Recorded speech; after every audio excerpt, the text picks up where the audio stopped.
Hey guys, Happy New Year. Welcome to the Steve and Crypto Show, brought to you by thestevestrout.com. I'm Steve. I'm Crypto Zoo. Happy New Year. How you guys been? Hope you guys ain't party too hard and get you drunk and end up with a lovely hangover. That's never fun. I don't miss that shit one bit. And speaking of not missing that stuff, we kind of had a conversation about sobriety and stuff in our last episode with I know you listened. You weren't able to join us for the conversation, but I know you listened and enjoyed, and I'm sure you got something out of it, which I want to hear about for sure. But we talked with Dan O'Day, the singer from the punk band the River City Rebels, who've been around for damn years, man, probably like 20 years. But chatted with Dan. It's been a while. It was a good talk. We talked about crazy times, and I mean, most of you guys probably listened about crazy stories about pissing off audiences and all that fun stuff, the rock and roll debauchery, which is, I guess that's why people want to be rock stars, right? Yeah. There's a lot involved with, the rock star image, and some people just want to go in and trash hotel rooms and party, and some people want to, let their creative side flow, and it just depends on the person. But I definitely need that good mix. Yeah. Oh yeah. Yeah. I mean, I've I don't really party a whole lot, but I've had a show or two where I've been outside of the hotel room at 4:00 in the morning with a bottle of Jameson, rapping at lightning flashes in the sky. So, wow. Yeah. That was a fun time in Eastern Washington. That was pre parenthood, I'm sure. Yes, it was. All right, that's good. Yeah. But I definitely listened to that episode, man. You guys had a good little talk.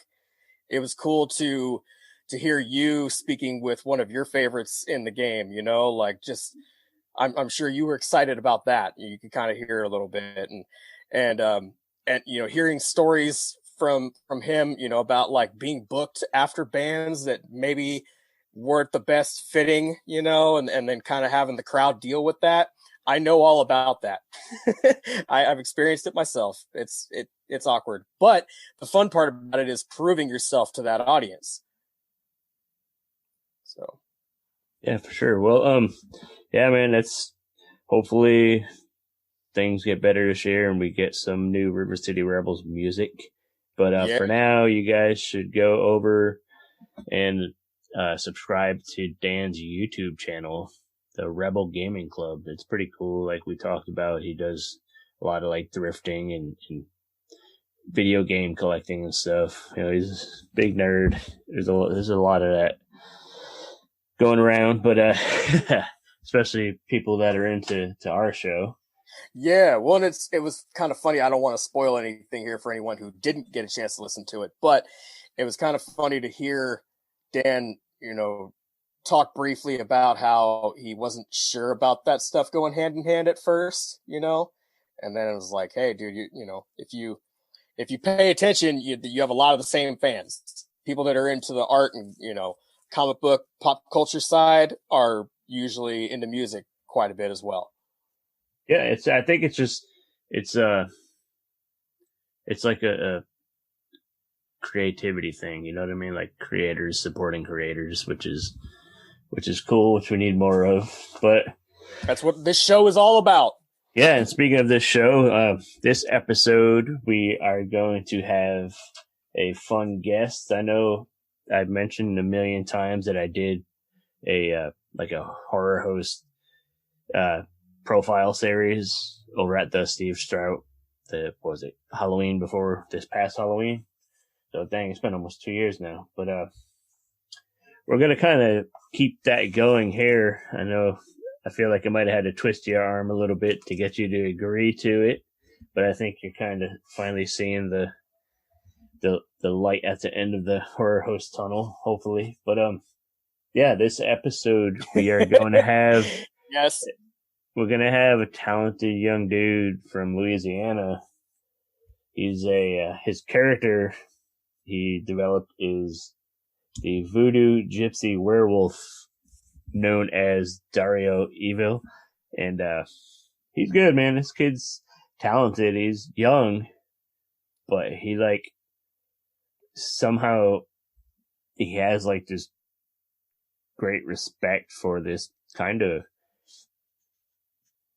like American TV pastime type. You know what I mean? It's like back in the days, the horror hosts were like they were celebrities, and then it just kind of like faded away for a while. It's starting to pick up again. You know, I mean, people like Svengoolie and Joe Bob Briggs and them, but like kids like this are what's keeping it alive, and I think it's cool, and I'm excited to talk to him. But we'll get to that a little bit later. It's exciting for someone his age to be interested in that kind of thing, you know. Yeah. So we're excited to hear what makes him tick. You know, that's kind of my thing on this show. Like to reference the article and the paper, we have the Peninsula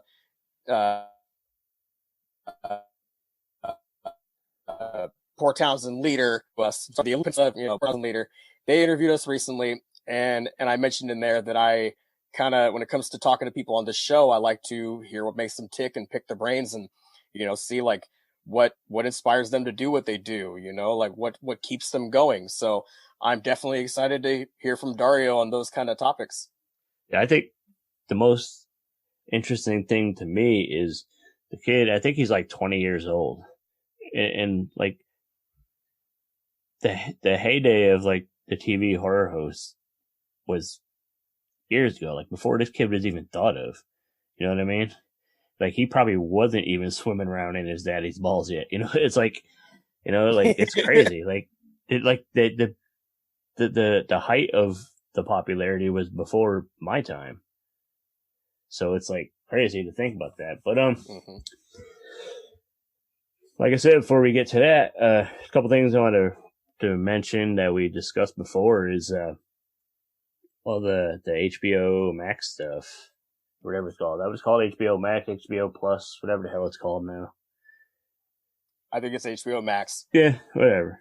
Whatever, but that HBO streaming thing that they were talking about they were gonna, that old chestnut. Yeah, they were gonna launch all the Warner Brothers movies on the same day as theatrical streaming on this HBO app. Which, that's pretty cool, I guess. I mean, there's some of the movies I really wanted to see in theaters, but I'll take it however I can because I'm fucking tired of waiting for all these great movies to come out. But the Godzilla vs. Kong movie, which is one of my most anticipated movies of this year and last year and next year, but hyped about that, and I guess there was a little issue. There was almost like legal issues with the production company and Warner.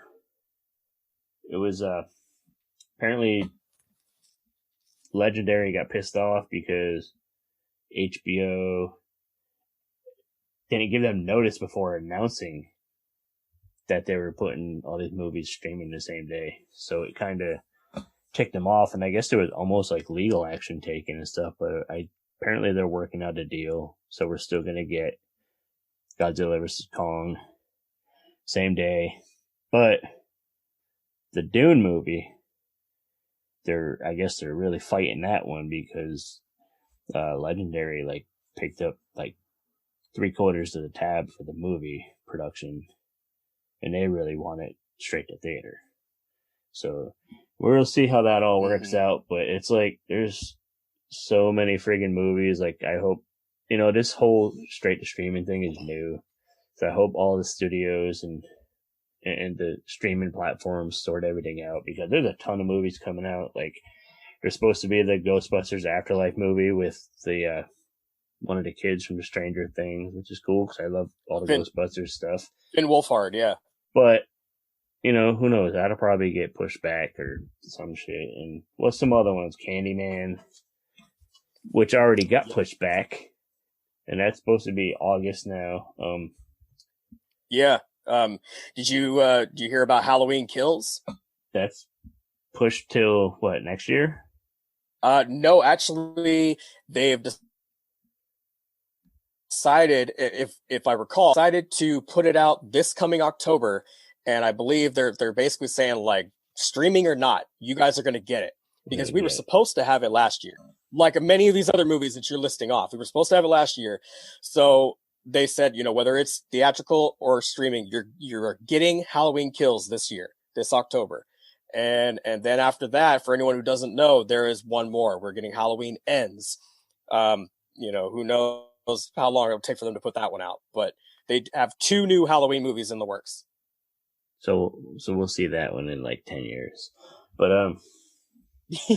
that's I mean, there's a lot of stuff we're waiting on that a lot of us are excited about. I mean, is there any other stuff coming out that you're looking forward to, or any news that you've heard about? Oh, dude, I'm really stoked. I mean, you listeners can't see it, but I have the Resident Evil umbrella tattoo on my hand. So, I'm a big fan of the Golden Girls. No, I'm really stoked for the new Resident Evil movie. If anybody doesn't know about it, this is a kind of a reboot from what I hear. There's no trailer out yet, but there are a few still shots online that I've seen of some people in Raccoon City. And as far as I know, there is no Alice character in this movie. So it's a whole new batch of people. I don't know if they're going to bring in Chris or Leon or any characters from some of the older games, but no Alice for the lead in this one. So I'm excited to see if the movie can carry itself without that character. If it can be as successful or maybe more than the old 6 movies that we've already seen. We'll see. I mean, who knows if it's actually going to come out this year, but I have seen like the production shots at least. Right. So, yeah. That's cool. Yeah. So there's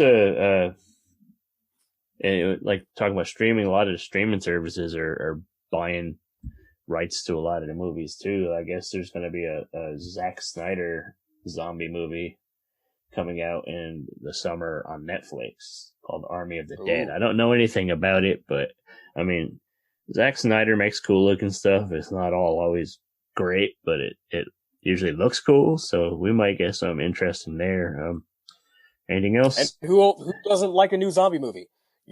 Hey, I mean, something with zombies in it to check out. Yeah, I'm at least gonna watch it once. I'm gonna give it a shot. So, I mean, this isn't so much in the film realm, but there is a new Evil Dead video game that is being worked on, and I mean, that's one of my top horror franchises. I love it. I love the campiness of it. And the old games, for anybody who ever played them on PS2, they were fun, but they just had something missing. So I'm hoping that by 2021 now, they have worked on it, and made this one special for the fans. So they already confirmed, of course, Bruce is coming in to do the voice on it for the game. I can't think of the actors' names, but Pablo from the TV show, and then the girl that was on the show, they're supposed to be in there. But I believe it is coming out this year. So we'll see. With COVID, everything has changed. I mean, the dates are so up in the air, but I've been seeing some ads here and there, and it looks like they're pushing for this year. If you're a gamer and you like your horror games, it's one to pick up. Before we started rolling, you mentioned some other Bruce news too, didn't you? Oh yeah. And I just read this morning actually. He is supposedly going to be doing a drive-in movie theater tour. I don't know if you guys have picked up on this, but some stand-up comedians have been doing little drive-in movie theater tours, doing stand-up or whatever they have to share. And I mean, it's better than nothing. I mean, they can't get into a full arena or a theater, but you can pull up in your car with however many people and and listen to them, and I know Bert Kreischer, the comedian, he's been doing some shows like that, and he actually stands at the gate as everybody goes, as they're leaving, and says hi to them and thanks for watching the show, really trying to make a point of being, thankful, showing people he's thankful for them coming. So Bruce is going to be following along that path. He's going to go out and do a tour of some sort, probably like a Q&A type of thing, telling stories or whatever. I'm sure we'll hear about it as it gets closer to that time. Right.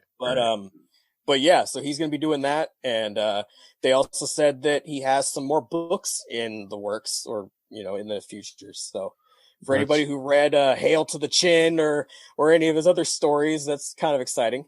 Well, the books aren't really surprising, though, because he kind of is very fond of himself. So yeah. Yeah, I get it. That's cool, though. I mean, it's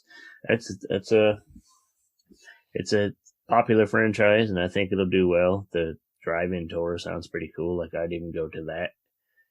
That's pretty neat. They'll probably screen a movie and then have him do a Q&A after. But I'm since we're not to change the subject away from movies, but did you watch Dexter?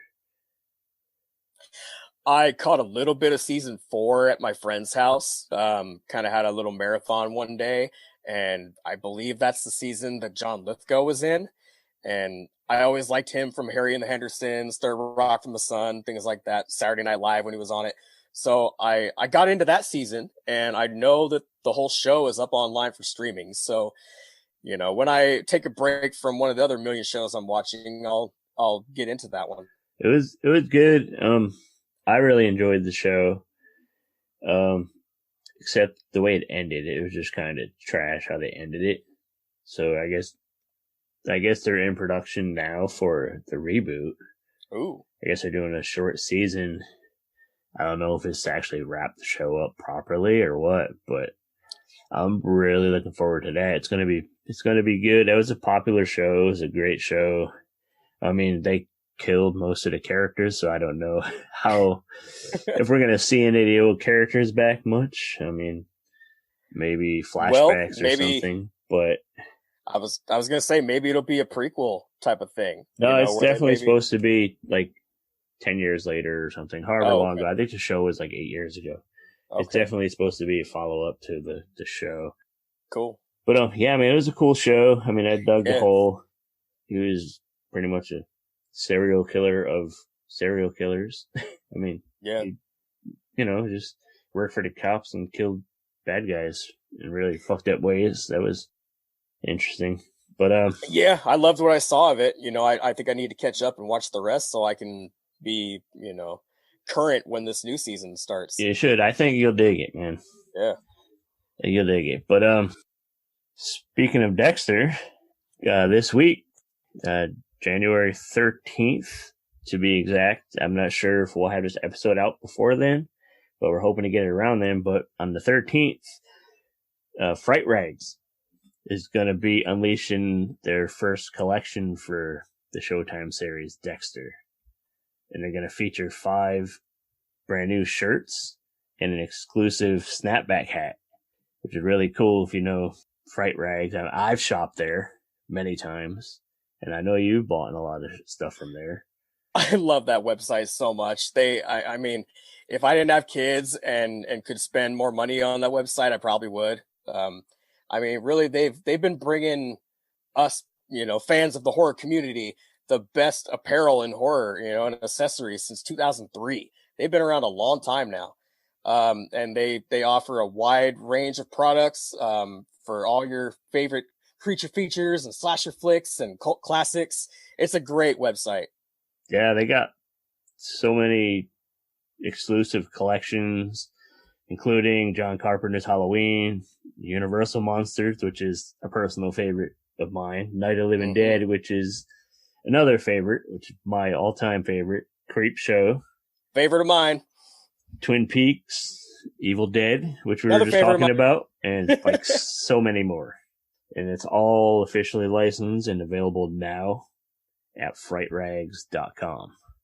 So if you want to go out to Fright Rags and check out all the officially licensed apparel, hats, socks, shirts, everything you need to deck out yourself, to deck out your room, you want stickers for your car, you got them. They got them. So if you go to frightrags.com, Steve and Crypto listeners get 10% off when they use the code SteveCrypto10. That's SteveCrypto10, one word, at checkout. Do it. Go there, buy a bunch of stuff, and get you that discount. The code will only work once per customer, but who doesn't like to save money and who doesn't like cool shit? So go to frightrags.com. Right. It's fright-rags.com. That's right. Tell them Steve and Crypto sent you. Yeah, don't forget, use that code. So yeah, what else? Did we just get into the interview, or I think maybe we should? I'm pretty excited to talk with. You excited? Yeah, I'm excited to talk with them. I'm excited to finally get you dragged in for a chat with one of the horror hosts, which is like my thing. So that's cool. But okay, before we get to the interview, let's remind everybody that we are going to start that new segment where we allow some of you to come on and pitch a project you're working on, whether it be a book or a comic book or a movie, or just, you're just selling some art. Just, we want you to come on and pitch it to our listeners for, 10 or 15 minutes and yeah, just reach out to us. Like, we've been blasting everything out on social media. You know how to find us for sure. We're responsive. So if you hit us up on anywhere, Instagram, Twitter, Facebook, we'll respond. Reach out, tell us what you got, what you're hawking. And it's cool. It'll be fun to have some of you on the chat, Yeah, if you're creative, artistic, if you got something that you're trying to get out there for more eyes and ears to check out, then we just might want to talk with you, so send us a message, on the interwebs, Instagram, Facebook, Twitter, and pitch what you got going on. Cool. And we're actually looking for a fun little name for this segment. So if you got something silly, we're coming up with weird shit like fast pitched, elevator pitch, something to pitch your ideas, something fun that might get a little chuckle. That might get a little chuckle. I mean, we talk about everything in pop culture. We'll dabble in comics, everything, but we do really have an emphasis on horror. But we're into weird shit and scary stuff, but don't mean we don't have a sense of humor. So if you come up with something funny, extra points. So hit us up. Let's get some of yous on here to show off some of your goods. And don't forget, go to Fright Rags, use SteveCrypto10 at checkout, get you some awesome horror theme swag, and let's get to. Well, real quick, Dario, hold on one second. Just want to let people know we're also on the Buy Us a Coffee app. For anybody who wants to check that out and maybe kick a coffee or two, a couple bucks to the Steve and Crypto show, just to help us keep things going, to help us improve, to, get new equipment. God knows we got to improve. Yeah. Yeah. Maybe so we have a better internet connection. So we're not all like, through the discussion. But yeah, for anybody who just is feeling generous and wants to head over to Buy Us a Coffee, you can find us there. I think the whole internet connection thing will be less of an issue once the world is safe again, and we could actually don't have to do everything remotely and deal with our trash small town internet connection. Yeah. Anyways, we fucking love you guys. You guys are gonna dig Dario Eville. He's awesome. He's a talented kid, and we are ready to chat with him and looking forward to hearing you guys' feedback on it. And thank you guys, and we'll be back soon. Yep. Thanks for listening. Hey, we're here on the Steve and Crypto show, and we are joined by one of the fun, interesting, very dedicated new horror hosts. Young new horror host, which is very intriguing to me, and we'll talk about that after. But we are hanging with Dario Eville, the host of the Mausoleum of Terror out of, is it Baton Rouge? Yep, Baton Rouge, Louisiana. Are there any other hosts in Louisiana right now? I know we lost the legend Morgus over the last year, but yeah, I recently learned about Morgus the Magnificent. It was last year, no, year before last, before he passed away. The year before he passed away is when I learned about Morgus the Magnificent. He was amazing, and I wish I learned about him sooner because his show was something that you probably never seen before. It's like really spectacular. There was a lot of people talking about his show even after he passed away. They said, "Oh, I remember going there to this particular channel and he would be coming on." They said how crime rates dropped and he was just entertaining everyone in the local area and other areas. It was amazing. Yeah, I've only managed to see a little bit like old YouTube videos and stuff because like I kind of immerse myself in the history and try to learn about it and like he was his show, it was like watching a sitcom with movie split up in there, and it was cool. It was good. He was definitely a legend, but I think it's from what I've seen, I haven't seen any other hosts in Louisiana at the moment. I know there's like some Mississippi, Florida, around the Gulf, but I think you're it right now, aren't you? Yeah, I'm the only one here in Baton Rouge, Louisiana. We haven't had a host for over 30 years. The last one here in Baton Rouge, I believe, was either Count Macabre or Dr. Shock. Right. I believe he moved to Philadelphia, though. Yeah, Dr. Shock was Philly. Yeah. Yep.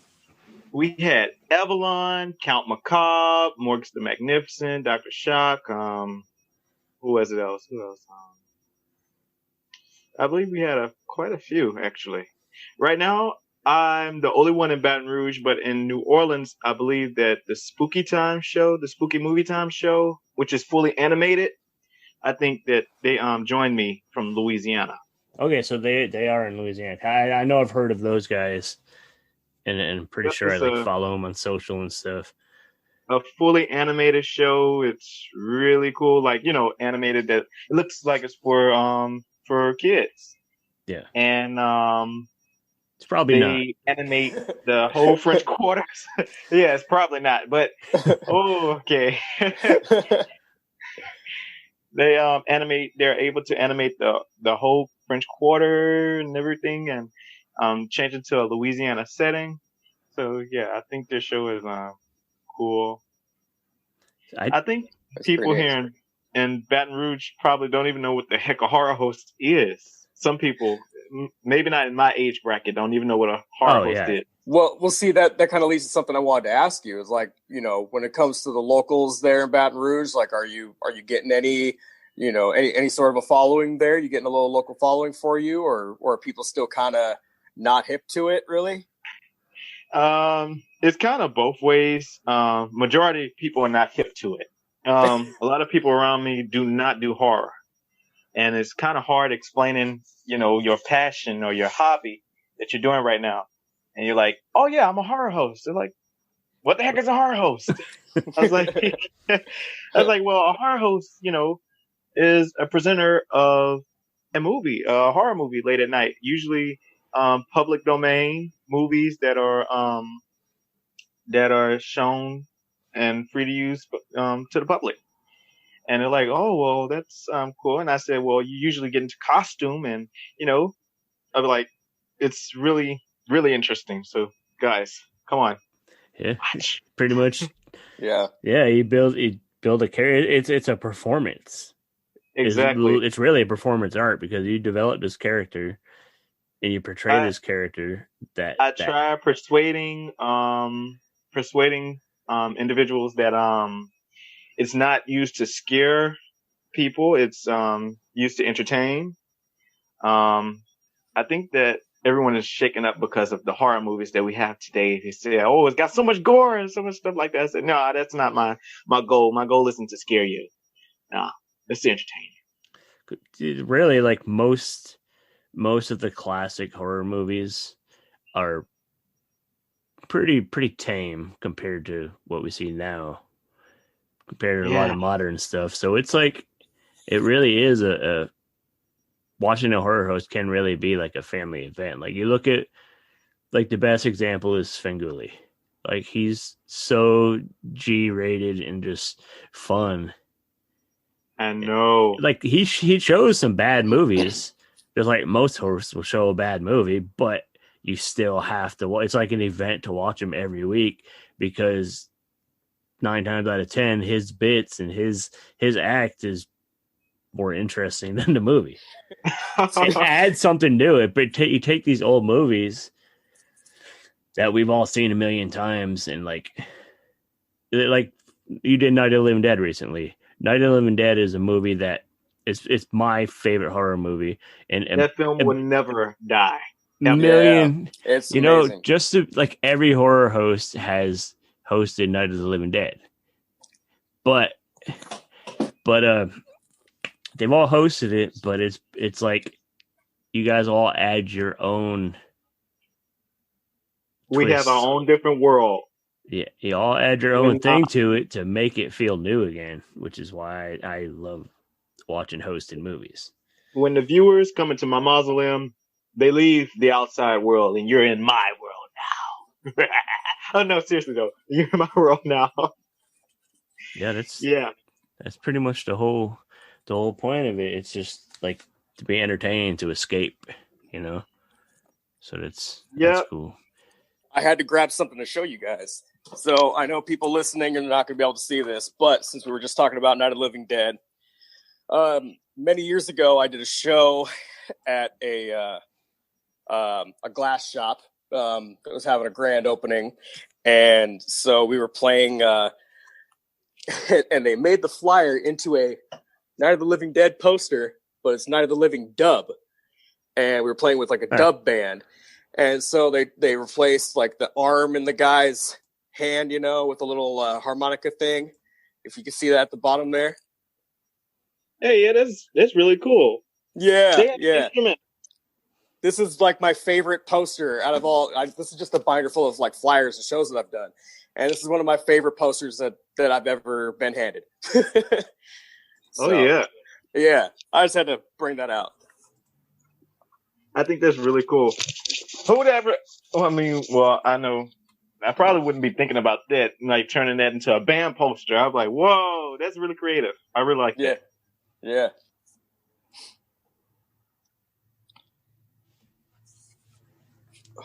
So I had one question for you. I was wondering if there's like a specific person, you know, that kind of kickstarted your interest in horror hosts. Maybe some of your, you know, relatives, parents, grandparents. Well, that would be my mom. My mom introduced me to shows like, two shows in general. Tales from the Crypt and Elvira, Mistress of the Dark. Those two spiraled this that I'm doing right now, horror hosting. Yeah. Wonderful. Good way to start it. You know, that's a good little intro. So was that your first exposure to horror? No. Actually, I can't remember. I know I started watching horror when I was very young. I probably was watching it earlier than that as a baby, but I probably was born with it. Some of us are. Yeah. What would you say is probably your earliest? What's the earliest memory of horror? Oh, the Langoliers. That movie scared the crap out of me and my siblings. I have 2 other brothers, and every time it come on as children, we would be terrified. We used to watch movies late at night, and you know it'd be really dark in the house, and we'd be like, we don't really want to go down the hall. Is it all? I used to have nightmares about a vacuum cleaner that would come to life in my dream, or about an octopus that would come and try to eat me or something like that. And I was like, even in my nightmares, I was like, oh, the octopus is going to get me. I was like, man, look looking back at it, it was really ridiculous. Oh yeah. We've all had funny little dreams like that. I used to have dreams I was being chased through the woods by Bigfoot. So. Oh God. Thanks, Harry and the Hendersons. Yeah, that's a classic. That's a good one. So how is it that you're a young dude? You said you're 20? Yep, 20 years old. How does a 20-year-old who all this horror hosting was like not dead, but it was kind of like, you know, sort of an afterthought and thing in the past through like your whole lifetime. So how did you get so immersed in it, and what led you to develop the character and start doing it yourself? Well, in 2015, I went to Google Plus, and with that particular platform, I was able to share links of YouTube movies that probably was not free to host. I'm so glad I didn't get on screen and host those because I would have been in probably big trouble. But what I do is I put a link of the trailer of it, and I say, hey guys, here's a good movie recommendation, and I think that you should watch it. And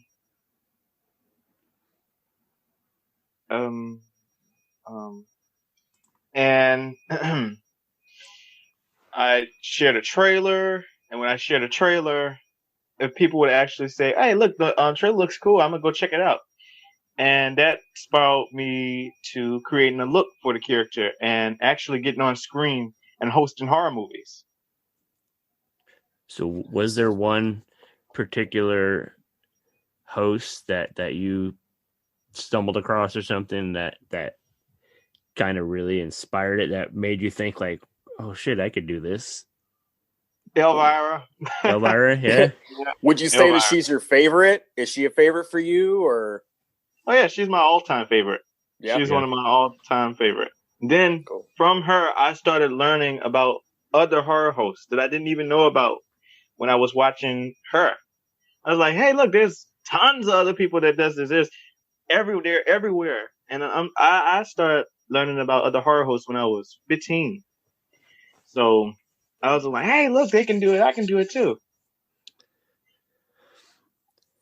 What are some of the other horror hosts currently putting shows out that kind of inspire you and motivate you to be better and to keep doing what you do? So look, we got The Mummy and the Monkey. That was my first promo. Dr. Gangrene. We have, who is it? I like to say Count Duvall. That's his name, I believe. Count Gore Duvall, yep. Count Gore Duvall. Legend. He's been at it like 50 years. Oh yeah. I learned about Sammy. Sammy, I don't think, is Sammy still active? No. Sammy. Right? Which Sammy? Burgundy Hood. Terry? Sammy Terry? Yes. Yeah. He passed a few years ago, the original guy, but I think his son took over the role, and he's still doing it. Yes. He had a very unique way of doing it. They had the laugh. That's what you remember about Sammy, is that laugh. The laugh? Just the Sammy Terry laugh. Yeah. I can't do it, but just look it up. You'll hear the laugh, and it's like is unique. It's like his thing. Yeah. Let's see. They had this is a good one. I can't see how I missed this one. I used to watch The Twilight Zone. The Twilight Zone had a host. Yeah, right. That kind of counts, because really, a lot of people don't think about that one. When I was a kid, there was no host. Like Elvira was around; she was famous because she was on all the commercials and everything. But it just had like the Crypt Keeper and old Twilight Zone reruns. And at one point, there was that awful Freddy's Nightmares series. Do you remember that? And it was like Freddy. Yeah.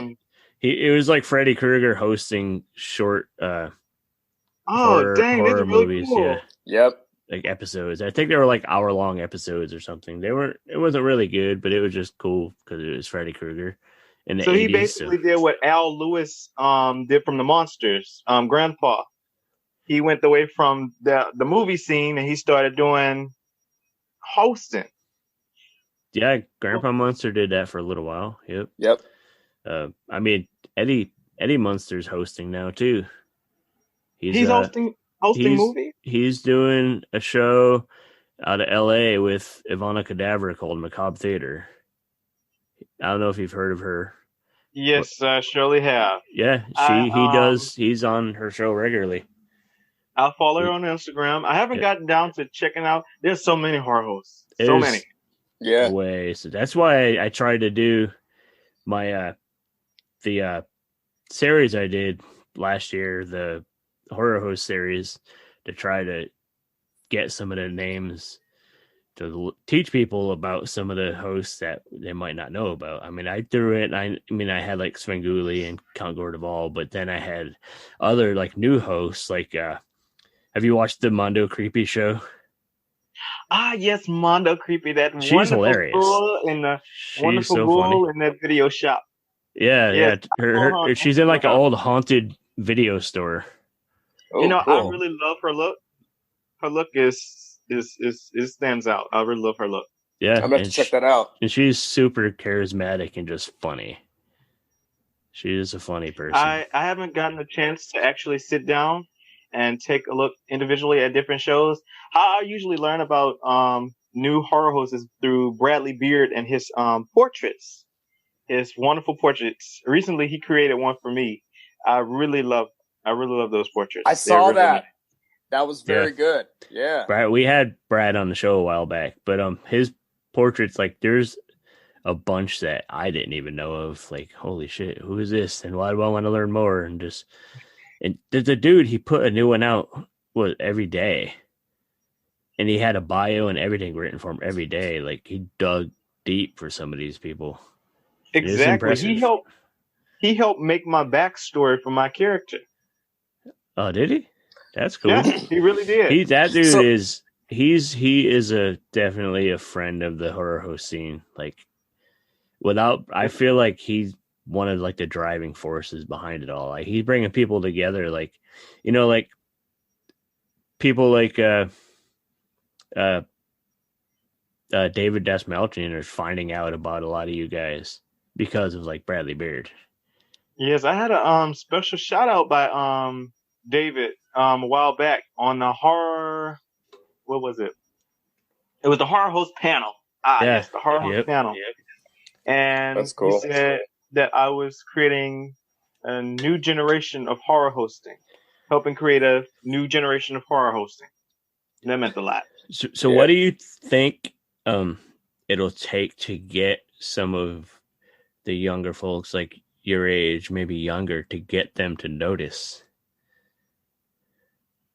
Well, first off, I have to really try hard to point it toward a specific crowd that would be interested in horror hosting. Right now, I think the crowd that I'm aiming at aren't really interested in horror hosting, and that is totally cool. Of course, you know, you can't make someone like something that, you know, that you really love. But I think that to actually, you know, I might need to try and go to a different audience and try and see if they are interested in it. Yeah, find who likes you and just let that snowball to where. But it can be tough to find your crowd sometimes, but once you do, man, it'll start to spread. Yeah. Actually, I did want to have, I do think I have a method of, because I think some of the followers on Instagram, I think they really think that the character is cool. And instead of always seeing Dario Eville all of the time, I think I'm going to just put a post up for just once a month about Dario Eville. I don't want to Dario Eville them out and they get too bored or, you know, don't want to, you know, pay attention anymore. Right. You don't want to bore your viewers out. I don't want to bore them out or anything. Yeah, I mean, if you had the means to probably put episode out weekly, it would be different.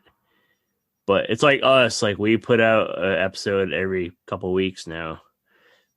And it's just we have this one episode that we're like promoting over and over and over. And I'm sure some people are like, fuck, this guy again. And like Oh my but it's God. but it's like no, I mean I know sometimes you just gotta fucking cram it down people's throat until they catch on and just accept it or just stop following you. I don't know. It's tough, Oh, man. trust me, It's tough. I've gone through a lot of that. Trust Yeah. me. I think they've seen Dario Eville and said, "What the hell is that? I'm unfollowing." I lost. At first, I was all the way almost up to like 1,300 followers at first, and then when I started posting more Dario Eville, it started dropping. I was like, "No, what happened? No!" Yeah.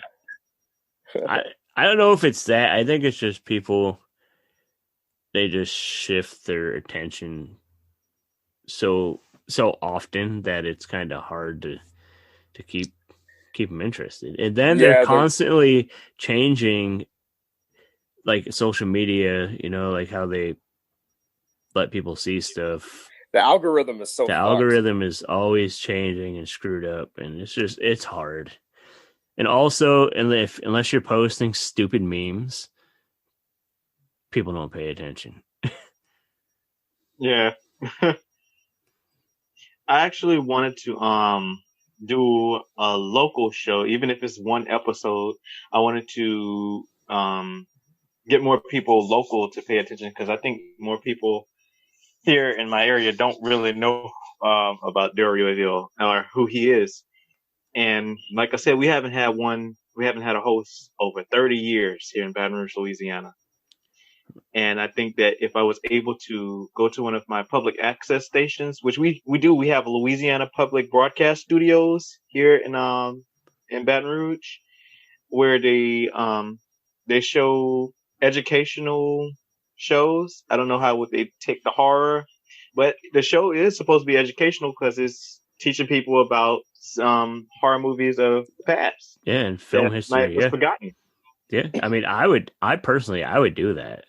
Go see if they'll let you in there, because most of the time you could use their equipment for free. So, I mean, you could film yourself with like the high tech stuff. Like, I don't know what, like you do it all yourself right now, right? You don't have anybody helping you or anything.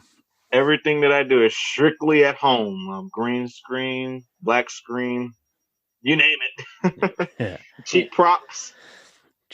I just don't know how to go about getting into contact with an actual new studio, and I don't actually know if I have enough guts to do that. Just take one of your episodes and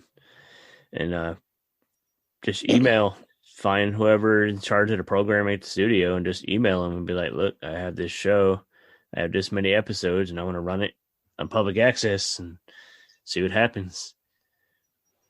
Gotcha. Now, I know you do your... Oh wait, no. You go. I was just thinking, you do everything from home now, but I mean, say down the road, COVID's gone, we're able to have like live events again. Do you ever see yourself maybe trying to do like a live show, maybe in a theater where people would come and see you and you introduce a movie? You could be like, kind of doing like a, showing Frankenstein or something you look like at like that. The Mystery Science Theater guys, they have live shows where they just riff on the movie to the whole thing. Yeah. Something like that would be cool, man. You could do commentary, drop facts, whatever. Like, would you be into that kind of thing? Oh yeah, I was like during this whole quarantine time. During this whole quarantine time, I was thinking about live shows and things like that, and how I'd be able to do that. I was thinking about getting a projector screen, being able to sit like right by the projector screen enough where people can see, get a microphone and host this big bag turkey right here. Yeah. Yeah. And you aspire to be a performer because you act, you sing. So that would allow you to really put that out there too, and people could see that you're not just this one-dimensional character. You're actually a performer. Yep. I heard that there was drive-in movies that was happening over, quarantine time. I was like, if I could just, put that character out there in front of people that are in their vehicles watching. And like, hey, that's actually cool. What is it that guy is doing? It's like, it's horror hosting. Yeah, and dude, get you more could people do it. interested. Talk to if you know Dr. Gangrene, message him and ask him about that. 'Cause I know he does things where he'll do like drive-in movies, and he'll go up and like intro a movie, and people are into that. Like that's one way to get your name out there. Yeah, Sure, he could give you tips. He's a really cool. Have you ever spoken with him? He's like a really, really. He's a good dude. Like any questions you have, he'll answer. He'll give you advice. He's really helpful, and he loves pushing the newer performers and stuff. So he's a good dude to talk to. Like I highly recommend it. Yeah, I will be talking to him.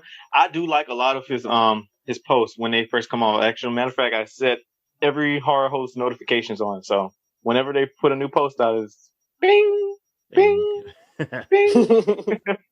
Is that like, oh well, there you go, Chinatown, bing, bing, bing. So notification every time. We mentioned acting. One of your sound like one of your favorite things you do every year is you perform in like one of the top haunted houses in the country. Oh, yeah. Tell us a little about that. So, the 13 Gate Haunted House here in Baton Rouge, Louisiana has been voted, I believe, #1 haunted house attraction through all 50 states. Wow. What I do is I am Slab Zombie. My character is a Slab Zombie. I really didn't think I was going to get that position because I'm not really scary. A lot of people said that, hey, you're cute, but I don't look at you as being scary. But it's different when the makeup comes on. When the makeup comes on, it's as if I'm a totally drop dead character. I'm not. Pun intended. Exactly. Yeah, pun intended. Pun intended. Pun definitely intended.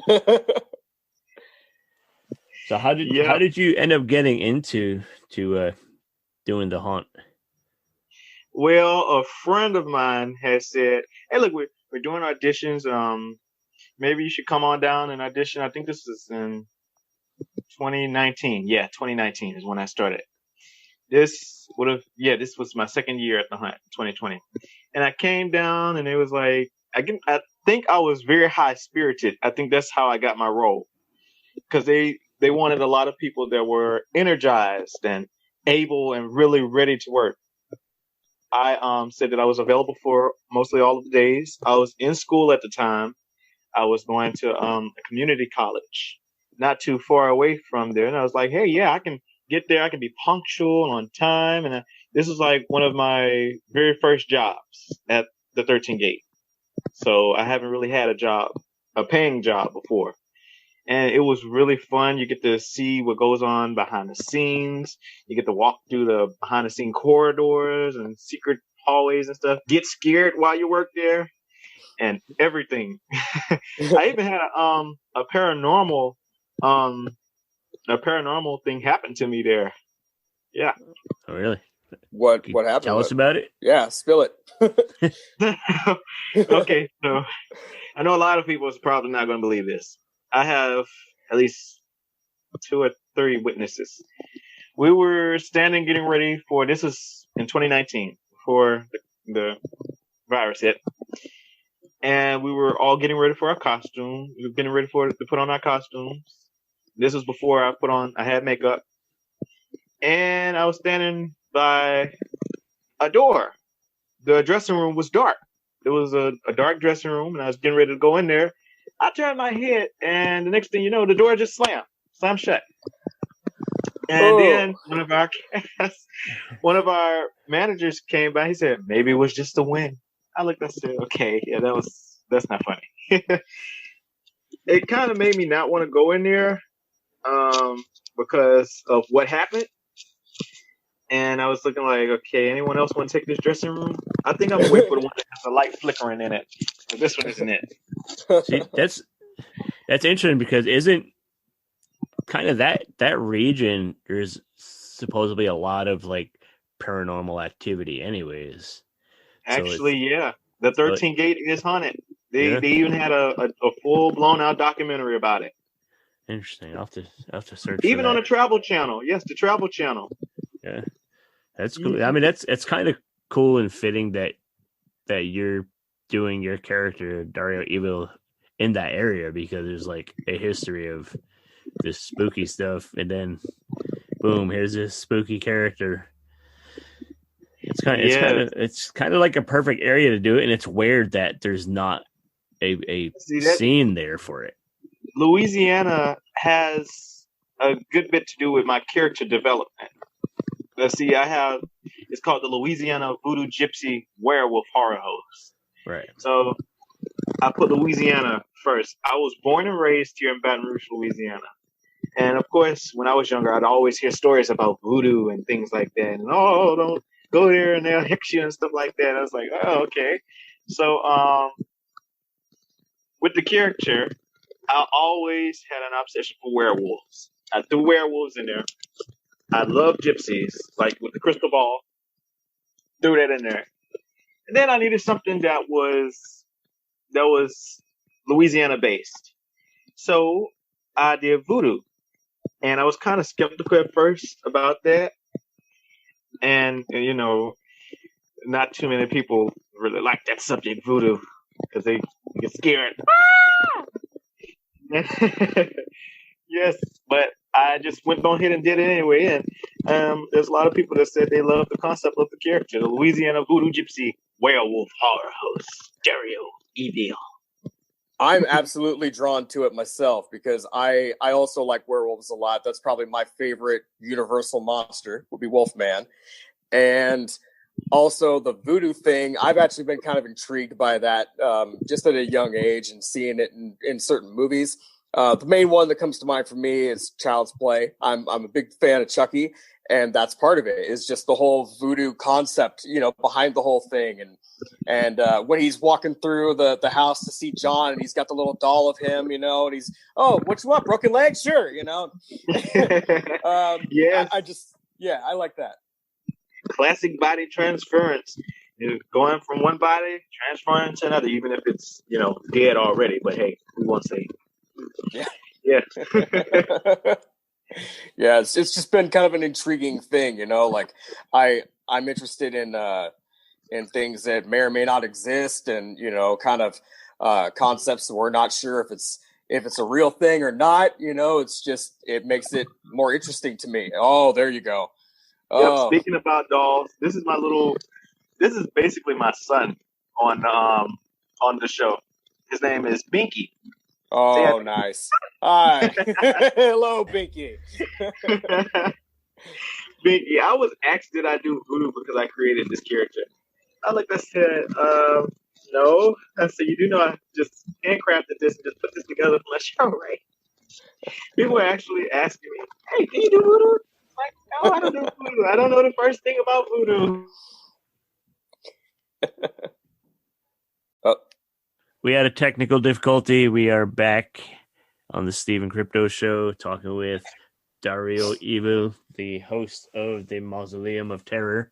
So yeah, we're talking about voodoo and people asking you if you did voodoo before you left, but then you disappeared. So maybe we shouldn't talk too much about voodoo.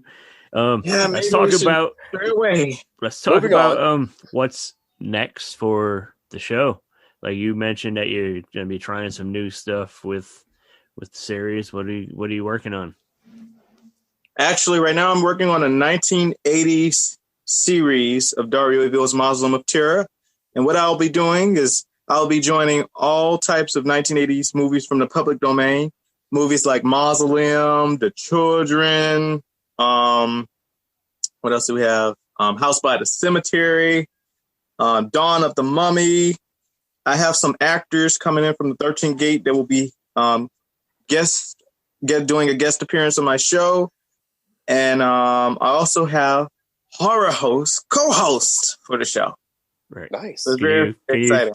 Can you say who, or do you want to keep some of them a surprise until go time? I'm going to say a few, but I think I want to keep a few of them a surprise. Actually, I have them all written down here in my notebook. I jot all of my scripts and everything down into one notebook.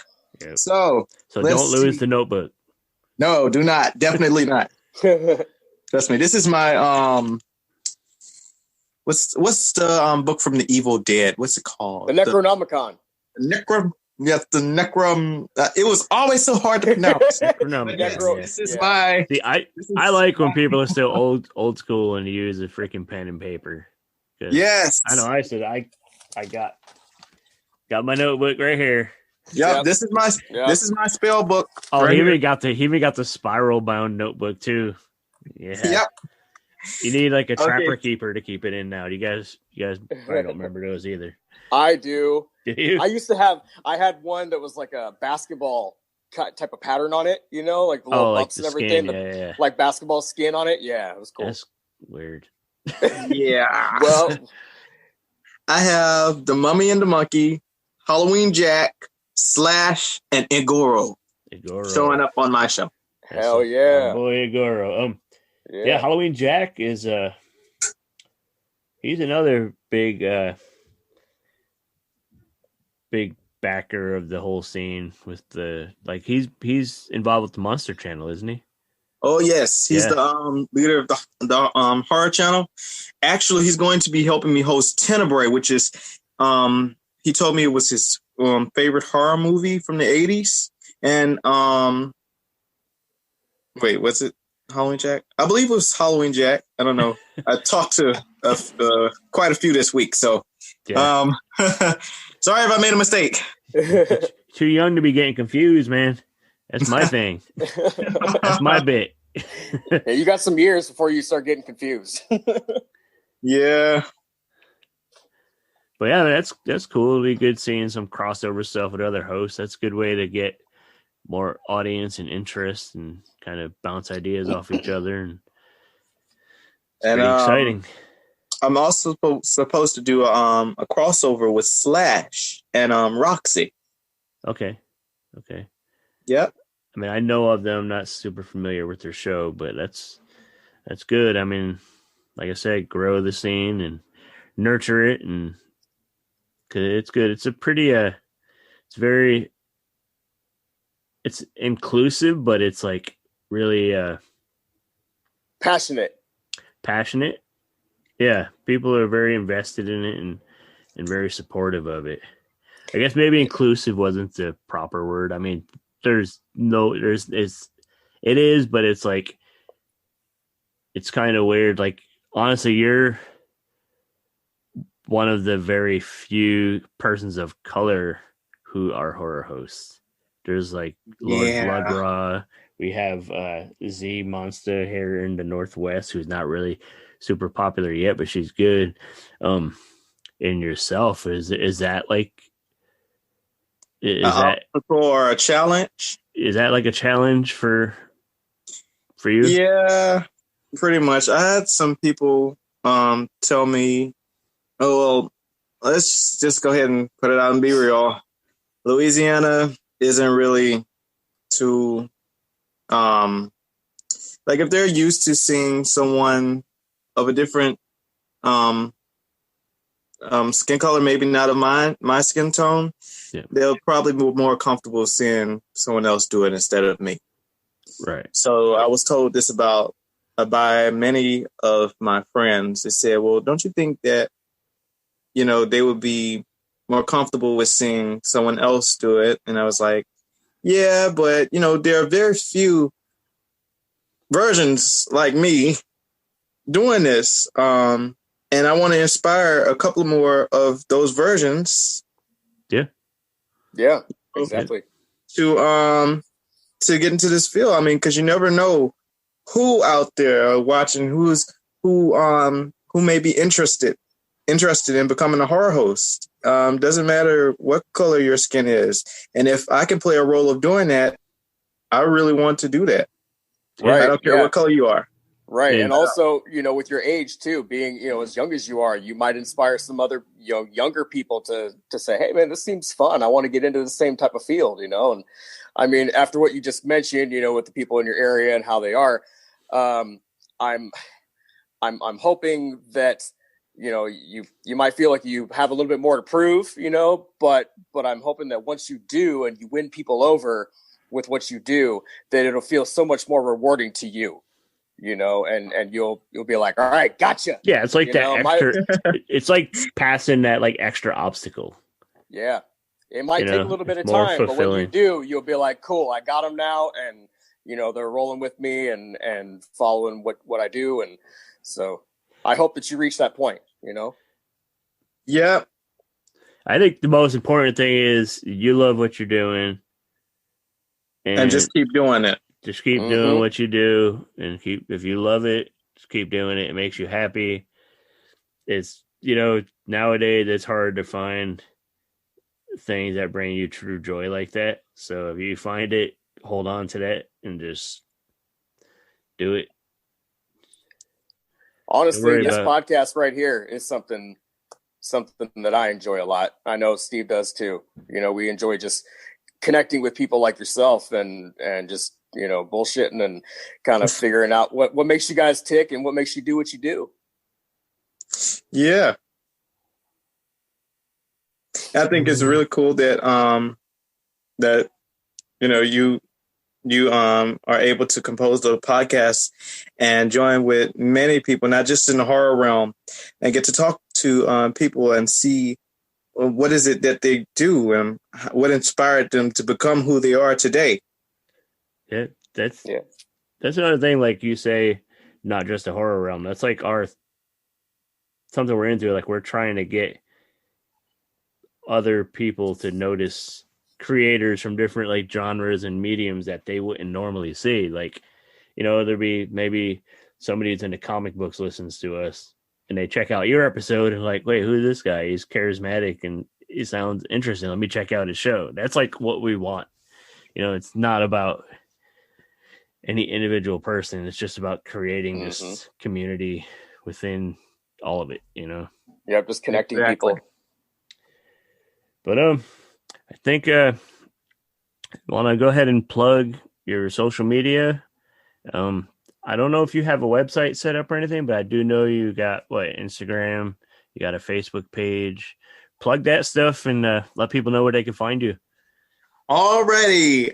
So my Instagram, which is the main source of my, that's my altar. My Instagram is at @thereal_Dario Eville. My Facebook is Darius Parker. I do believe it is my Facebook. I think it is. Yeah. Of course it's my Facebook, but I sometimes I forget the name of it. I think it's either under Dario Eville or Darius Parker. I think it's Darius Parker. My Twitter, oh Lord, I keep forgetting my tablet's not charged. Yeah. Tell you what, we could put this list together and we will put links up and everything. Yes. Last but not least, my YouTube is Dario Eville. That's D, capital D, ARIO EVILLE. Dario Eville. And I should pop up the guy with the red, black, and white turban and crystal in the middle and the black and white face paint and eyes. The guy you search Dario Eville and the guy that you would expect to pop up pops up. Yep. That's right. But probably the first thing that popped up is Moon of the Wolf, 1972. Yep. Okay, well, hey man, thank you for coming on and hanging out. Yeah, thank you.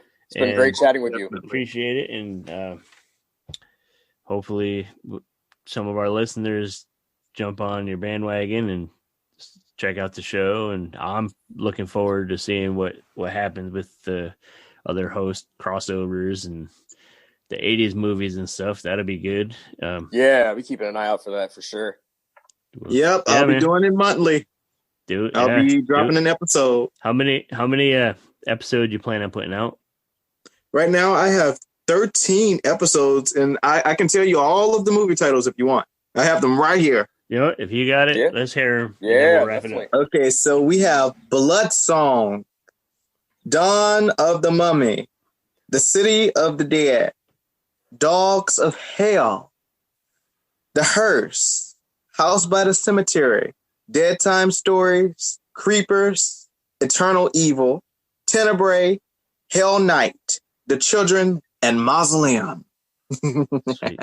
So that's great. If you guys are into any of those movies, if you're a fan and you want to catch a new take on it, keep an eye open. Jump on his YouTube and check out Dario Eville's Mausoleum of Terror, and give us a little Dario Eville before we wrap it up. All righty, let's see. Hello, viewers, and welcome back to Dario Eville's Mausoleum of Terror. I'm the drop-dead host that you wish that you can ghost. Right here inside of the cemetery of New Orleans. You know, I don't get paid for horror hosting. I do it from the kindness of my heart. Maybe it's just the rigor mortis that sets in. Maybe it's just because I'm drop-dead crazy altogether. I don't know. But I hope that you're all having a spooky and creepy night. But for some of you who aren't, when you go to bed, have spontaneous nightmares. And until then, rest in peace. Nice. See, I was like, let's put him on the spot, but I think he had that plan. No, I really didn't. I was really nervous. I did not know what to say. He was like, well, you did a great job. Good. So see, he does. He sings, he acts, and he does improv too. Well, thanks, man. We appreciate you coming on. It was fun chatting, and we'll definitely keep in touch and catch up soon, and maybe partway through the season if it's going well, and we'll jump on here and do a little promo for it or something. Oh yes, and the same. I still want a clip so I can put it into my show for the Steve and Crypto show to promote it. Yeah, we'll talk about we'll talk about that off air, and we'll plan that, and we'll do most definitely. Definitely, it's been my pleasure. I've enjoyed every second of being here recording. You guys are really fun, and I love the Steve and Crypto show. Thank you. You're welcome.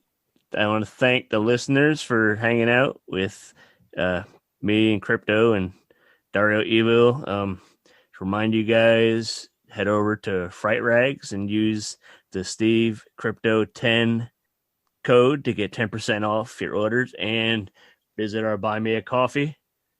That's Buy Me a Coffee, Steve Crypto, and of course, you can find all our links everywhere. We blast it in you guys' faces all day, and we might annoy some of you, but you keep coming back because you can't get enough. But we love you guys that do listen and sticking with us. Thank you. Be sure to follow Dario and Steve and myself, all of our different places you can find us. Yes, and thank you guys for listening.